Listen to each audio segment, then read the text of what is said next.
It's a representation. So literally, you're taking the presence of something in the world and you're representing it in another medium. What you're representing is, as I say, one or more formal aspects. On one level, you're going to be representing something sensible, right? So take, the example of a still life painter. He's going to paint a bowl of fruit and a bottle of wine. He's going to try to represent on a canvas in oil paint the sensible qualities of the bowl, the fruit, the bottle of wine, the light, the table, etc. But he's also going to try to capture what we can call the intelligible reality, the meaning, in other words. And there is a meaning even to a bowl of fruit and a bottle of wine on a table. It means something. It says something about human beings. I'm Brandon Vaidyanathan, and this is Beauty at Work, the podcast that seeks to expand our understanding of beauty, what it is, how it works, and why it matters for the work we do. This season of the podcast is sponsored by John Templeton Foundation and Templeton Religion Trust. Why do we need art, and what does it have to do with our yearning for fulfillment? My guest today is a philosopher who puts forward an account of art as a representation of reality. And such mimetic art, he argues, is always fundamentally an attempt to tell a story about the human quest for meaning and flourishing. Dr. Daniel McInerny is Associate Professor and Chair of the Philosophy Department at Christendom College in Virginia.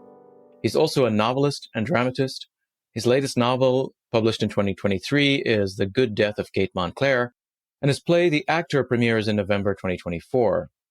As a scholar, Dan wants to reactivate an Aristotelian understanding of mimetic art, long out of favor among philosophers. And this is the subject of his latest book, Beauty and Imitation, a philosophical reflection on the arts.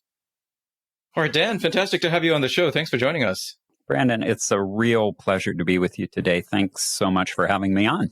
Yeah. No, well, this is, I think your new book, which we'll talk about in a little bit, is it's a perfect fit for this season of the podcast. And congratulations. It's such a fantastic work, and I've really enjoyed reading it. Before we start, though, I want to ask you if you could share with us a memory of an encounter with beauty that you had in your childhood that remains with you till today. Yeah, it's a great question. I love that question. Very creative question. When I think of my childhood and I think of anybody, say, in my family who would think of me as a little boy, they would think of me drawing. That's what I was. The artist in me came out very, very early. And I still have some of the little notebooks with my cartoons that I was drawing when I was 4 years old, 5 years old. My family and I were living in a pivotal year of my childhood. Again, my years spanning my 4 or 5 years old. We were living in Rome, and there were some exciting world events going on. The first moon landing. Wow. And so these notebooks are filled with drawings of the lunar module on the surface of the moon and Neil Armstrong and the other astronauts walking on the moon. So when I think of the art that first inspired me as a kid, I'm not, even though I was living in Rome, I don't go to the Pietà or the ceiling of the Sistine Chapel. I think of cartoons because that's what I did. That's what first drew me. The claim is not that this is the most beautiful art, but there was sufficient beauty there to draw me in. I saw very few, in fact, I might even say no Disney cartoons as a kid. That is, no feature-length films. This was before video recordings were available, before DVDs, and certainly before streaming. So it was very hard to see a Disney film, for example, after its first run, after it was out of the theaters.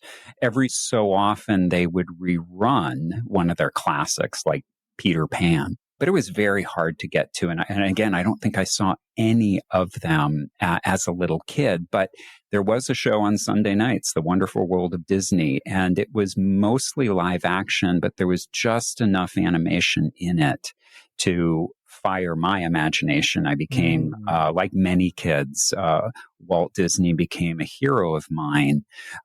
not just because of the amusement parks, but because he was an animator, because he drew cartoons. And that's what I thought I would do as a kid. I would tell my mom, I'm going to go live in California. I'm going to be an animator for Walt Disney. I think all this is important for me even today. There is, I think, a very strong connection between those first forays into the world of art through cartoons and what fascinates me today. Because what you have in a cartoon is you have a kind of comedy, typically. You have an exaggeration, but you're still trying to say something true through it. And I'm still fascinated by that today as a philosopher. My art today is not so much drawing, but it's the writing of fiction and drama. Even in all those areas, I still think about the comic nature of human life, or how to tell a comic narrative in a way that will manifest some deeper truths about the human condition. In a way, it's still a kind of fascination with the cartoon, if I can exaggerate. Wow. I have, this resonates with my own experience as a kid. I was initially drawn to cartooning quite a lot. And of course, it was comic strips, right? It was Spider-Man and Superman. And so those were the sources of my imagination. We had this series, which is very popular in India, of Hindu mythology in comic book form. And that was my religious education as a kid. It was that, it was these comics. And so I would do these, elaborate sketches of scenes from Hindu epics, and then got into movie posters. And that's what I was known for as a kid. The guy who would do the latest Bollywood movie would come out, and I would sketch the poster, and I would be asked to make copies for my friends in school. Oh, my goodness. And but I got to a point where I found myself, like, because I didn't have any formal training, we didn't have, a private tutor or anything, I got to a point where I couldn't express what was in my head, and I couldn't, like, fix the problems with the nose wasn't showing up as it ought to, and I couldn't make the grimace, like, just right, and I didn't know how to do it, and I got so frustrated that I gave it up altogether. So and I moved on to other forms of art, like music, and, but it's an interesting thing as to, we want to, when we encounter the beautiful, when we encounter something that strikes us, we want to reproduce it, right? Represent it in some way. Yes. And almost that we're forced to do it. We want to share it. And I think that's one of the interesting themes about the concept of imitation in your book. But before we go there, I just want to ask you a little bit more, if you could talk about your journey into philosophy and into your creative writing. Could you say a little bit about what led you in those directions, as opposed to, say, becoming an artist or cartoonist? Yes. I still today think of myself as an artist first, for the reasons we've already begun to talk about. That's the nature that began to manifest itself first. But I think the philosophical always came along with it, long before I was ever aware of it. It was the fascination with art and making art, even cartoons. And by the way, I drew, if not movie posters, in college made a little money drawing posters for the events on. So if there was a band who came to campus or some big campus event, I would often do the poster for it. So we have a lot in common along those lines. But the philosophical and the creative were always bound up together, I think, with me. So when I was an undergraduate, I studied English literature. So my artistic interests were going toward poetry, toward storytelling. But then I took a course, I was at the University of Notre Dame as an undergraduate. I took a course in the philosophy of art. And that, more than any course, inspired me to start thinking about, how I might make my living after graduation. And maybe the academic life might be the life for me, because in studying the philosophy of art, I saw that, hey, my interest in the pursuit of truth and my interest in art and the beautiful, they can come together. I don't have to give either one of them up. So that, I think that was one of the key thoughts that got me thinking about graduate school and an academic life. I was always writing at the time, very badly, of course, and have always written fiction, drama, screenplays throughout my adult life. And I see that now. It's just the flip side of the coin. I can pursue philosophy and still pursue my interest in art, and I can pursue my writing and still inquire into the truth. Yeah. So just in 2023, I published my novel, The Good Death of Kate Montclair with Chrism Press, and very happy about that. And I have a play called The Actor that's going to premiere here at Christendom College in Virginia in November of 24. So I'm enjoying what I'm writing, and I'm enjoying the philosophy I'm doing. Amazing, amazing. You grew up in a household where both philosophy and novels were being written, right? Your dad was a really prominent philosopher and novelist. Did you, when you were growing up, did you see his work as an inspiration for you, or something that you maybe wanted to distance yourself from? I know sometimes kids don't want to be like their parents in terms of what they're doing for a career. What was that relationship like for you? Yeah, I'd be remiss if I didn't talk about my father as an influence, too. So my father, the late Ralph McInerny, was a philosopher at the University of Notre Dame for over 50 years. And he was a renowned scholar of the thought of St. Thomas Aquinas. And so, yeah, I grew up in a household where I saw my father doing philosophy at a very high level, but also publishing fiction at a very high level without a lot of fanfare. I think that's what kind of struck me. He just did it. And there seemed to be, at least from the point of view of a child, it just kind of no fuss about it. It was all integrated in who he was and his pursuit of the truth. There was no dichotomy. There was no double life. It was all one. And so, yes, I was imitating my own father from a very young age. In those days, he had a basement office in our home in South Bend, Indiana, and it was not a finished basement. It was a pretty rough camp down there, but he loved it. It was his own private kind of, more of a man hovel than a man cave. But he would type on a typewriter. These are the days before computers, and he gave me to use an old Royal typewriter, which is this big, a heavy contraption.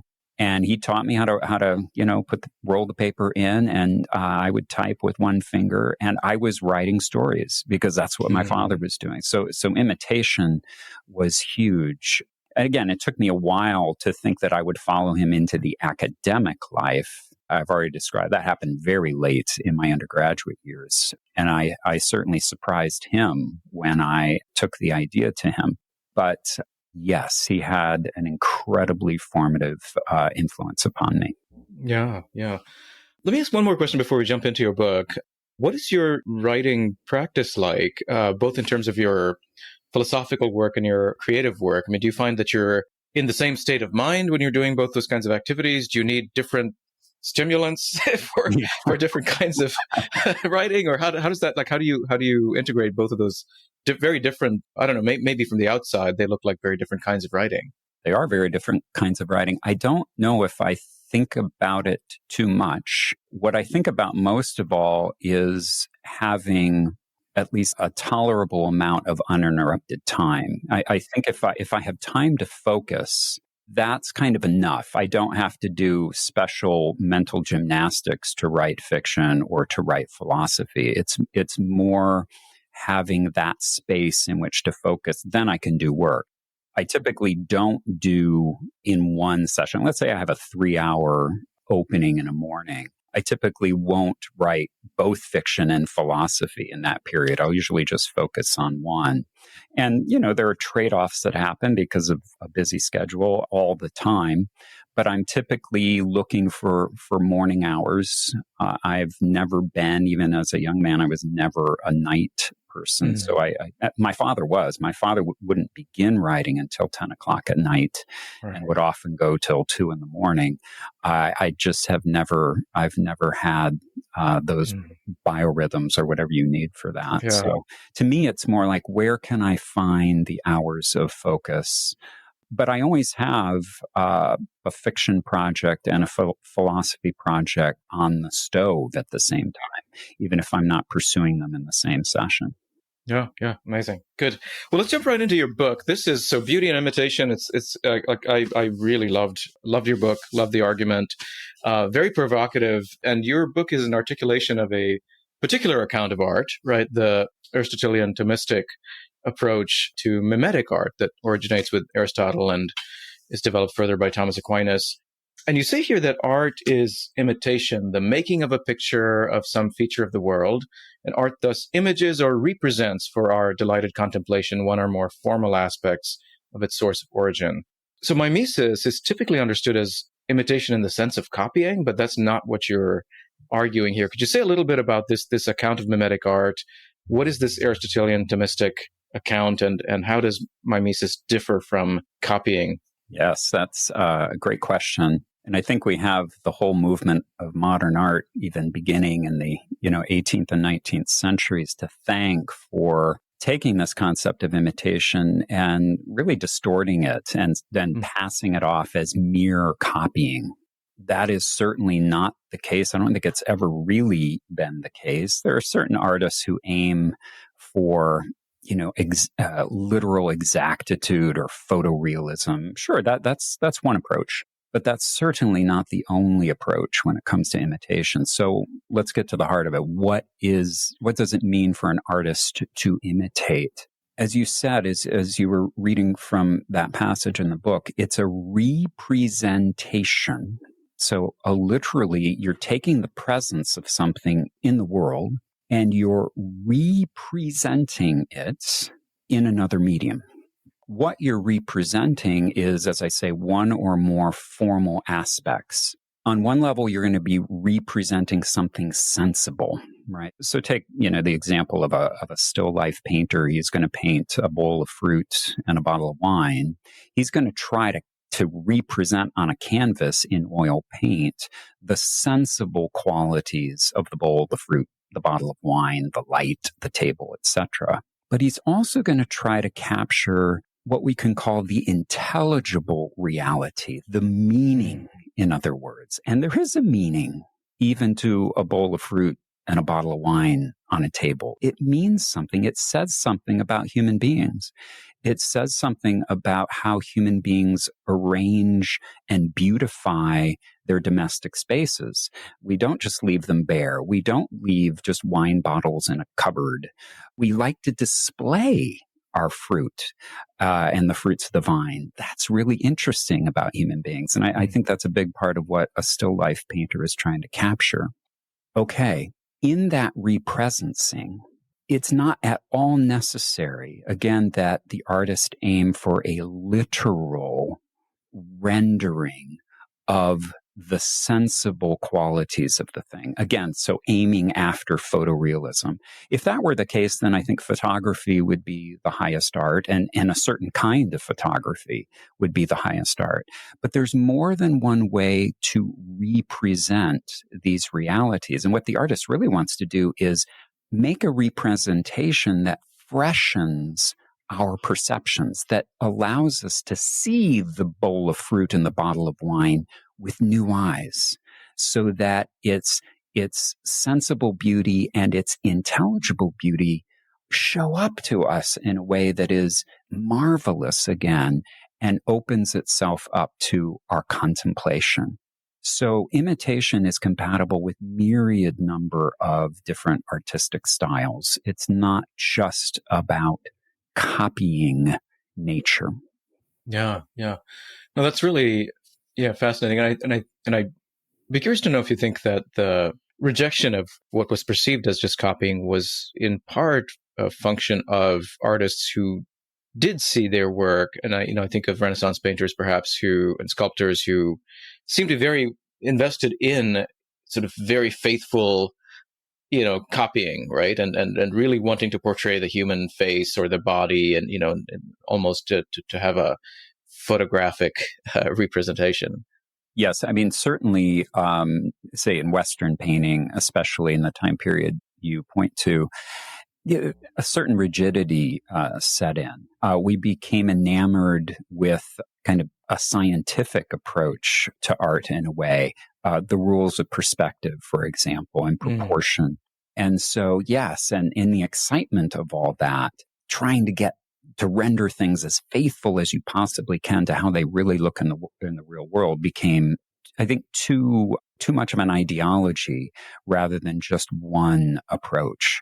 And so, yeah, that certainly helped to give imitation something of a bad name. And perhaps there's not too much wonder that artists who always want to freshen their perception started to resist that and look for ways to approach their work other than imitation. But I'm hoping to reactivate this notion in a way that freshens imitation itself. Yeah, so people don't see it as stale, old school, kind of approach. Yeah.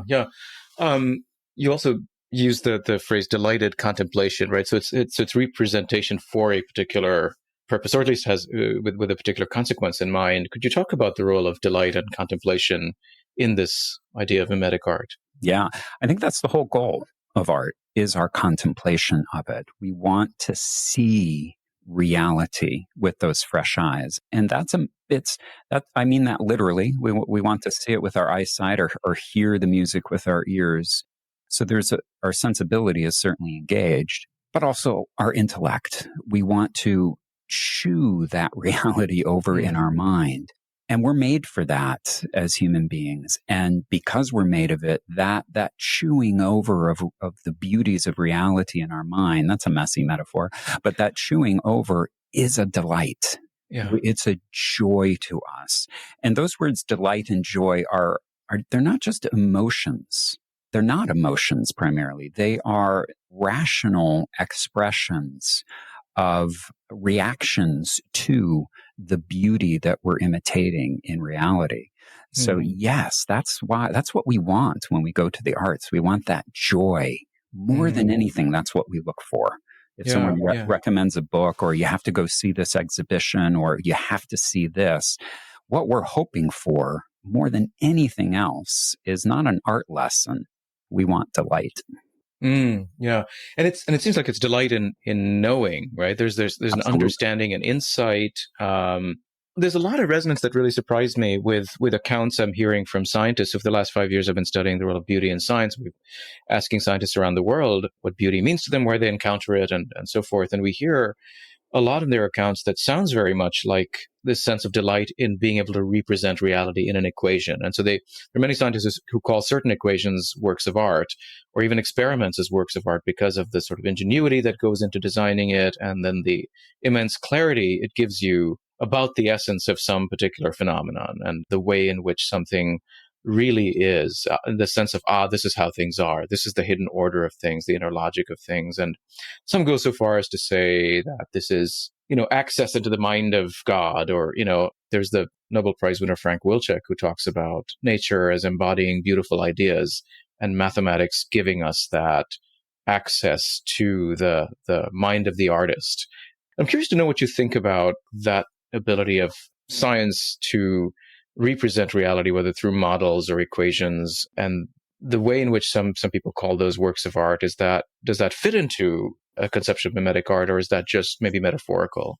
Boy, that's a great question. It puts me in mind of an author that I have been delighting in the past couple of years or so, and I bet many of those in your audience will know. This is the neuroscientist and philosopher and literary critic Ian McGilchrist. Yeah. And wrote a big book, I think in 2009, The Master and His Emissary, and then a few years ago, an even bigger book, actually in 2 enormous volumes, The Matter with Things.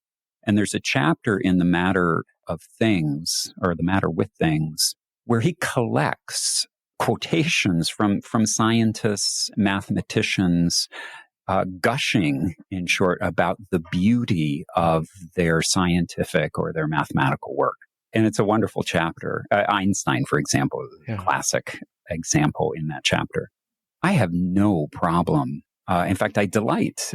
I'm enthusiastic about hearing scientists and mathematicians talking about the beauty of their work. It's an interesting question. Is an equation, for example, imitation? Not in any straightforward sense, not in the way in which we talk about it in the arts, at least, because again, in a painting, in a novel, what we're doing is we're representing really the human reality. The human quest for fulfillment is being represented on the canvas or in language in a narrative. In an equation, it's not so clear that that's what we're doing. We're not trying to picture a human quest for fulfillment. Now, I'm not denying the equation is beautiful.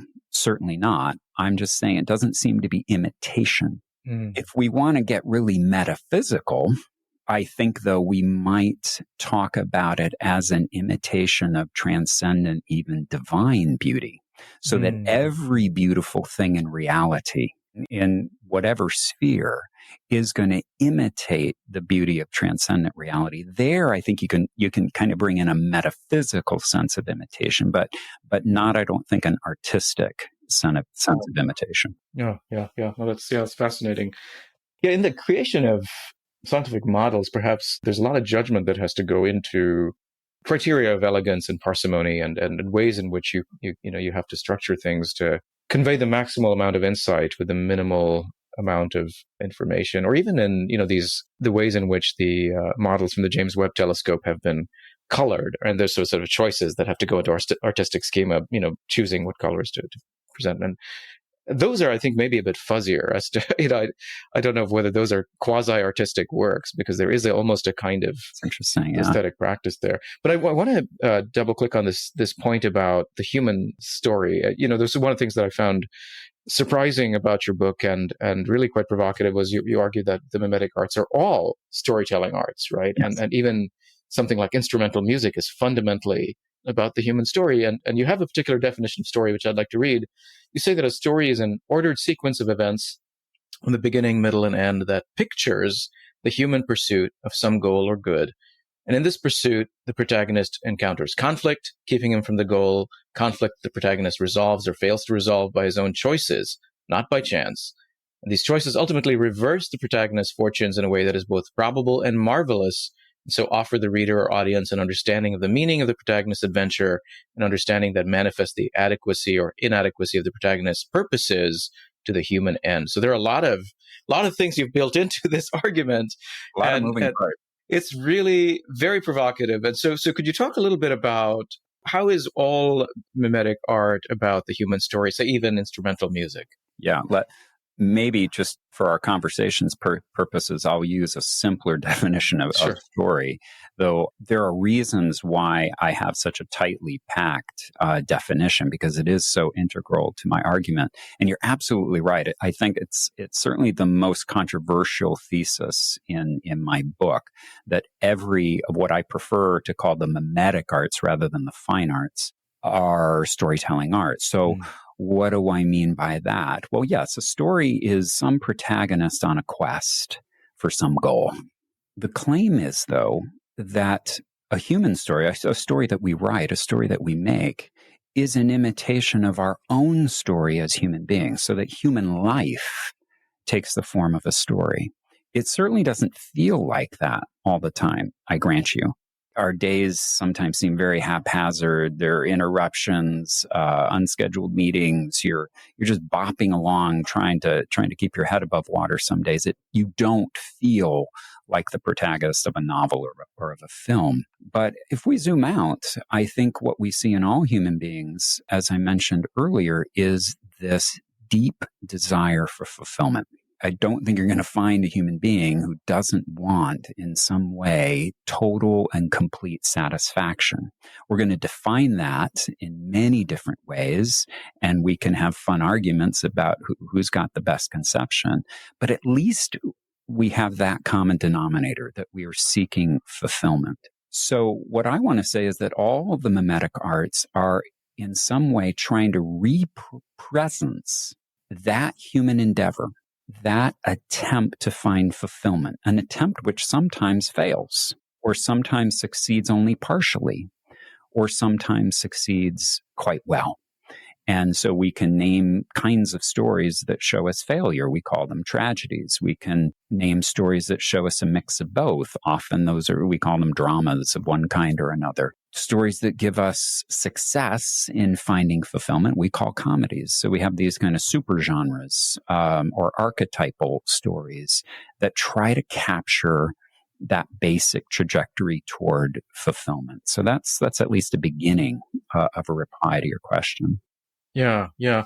So how's that quest made manifest in forms of art that are not obviously stories, right? I mean, so you gave the example of the bottle of wine or the bowl of fruit, and there at least you can see an artifact that you might imagine a social context in which that's lived out, a person's life in which those things play a role. But there are other forms that seem a bit more abstract, and it's hard to sort of picture, I suppose. Yeah. Yeah. I mean, take maybe the next most difficult kind of example. A painter paints a landscape and you don't even find a house in it or a farm or a barn, not even animals, say. It's just the earth. And it's beautiful. But how is such a painting trying to imitate the human quest? I would say because it's showing us our habitat. This earth is our habitat. This is where we live. And so the landscape is going to show this is the kind of place where we can flourish and find fulfillment. This is the kind of place where we find rest. This is a hostile place. And this is not a place where we're going to build a home. But in some way, shape, or form, it's going to be related to us if it has anything to do with this planet. The argument gets harder, though, I admit, especially when we get to music, as you said, when you get to instrumental music. I think that's the hardest objection for me to meet. In a thumbnail sketch, I would say that even instrumental music is trying to imitate the movement, the psychic movement. In other words, how it feels experientially to seek after the good or fulfillment in a given context. It doesn't mean that you have a named protagonist in a piece of music. Right. In Mozart's 40th Symphony or Beethoven's Sixth, you have no named protagonist. You don't know exactly what the goal is. So, actually, Beethoven gives us some subtitles that might help. That's a rather narrative piece of work. But stay with Mozart's 40th. There's nothing you can hang on to that's explicitly narrative. What's narrative, again, is the flow of the sound.